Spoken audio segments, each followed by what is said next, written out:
कोलकातामधून सुंदरबन येथील ही घटना आहे। जेव्हा पोलीस या झोपडीत गेले तेव्हा त्यांना सुद्धा आश्चर्याचा धक्काच बसला।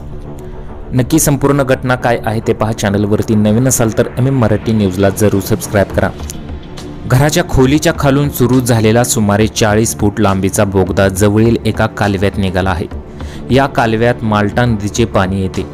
सद्दाम व त्याच्या गुन्हेगार भावांना पकडण्यासाठी पोलीस सद्दामची पत्नी राबेया आणि अन्य दोघांना अटक करण्यात आलेली आहे। गावातील काही जणांच्या मदतीने लोकांचे नियोजनबद्ध फसवणूक करत असे।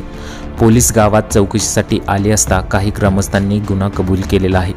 पोलिसांनी सांगितले की सद्दाम आणि अन्य गुन्हेगारांना काही महागड्या मूर्ती दाखवत असत। नदीत मासेमारी करताना मूर्ती मिळाल्याचा दावा ते करत असत। मूर्तीचे नाक कान सोन्यात बनवून अन्य भाग साध्या धातू तयार केलेले असत। जो भाग सोन्याचा आहे त्या तपासणी करण्यास ग्राहकांना सांगितले जात असत। ते खरे सोने असल्याने ग्राहक मूर्ती खरेदी करत असत। ग्राहकांकडून रोख पैसे घेतले जात होते।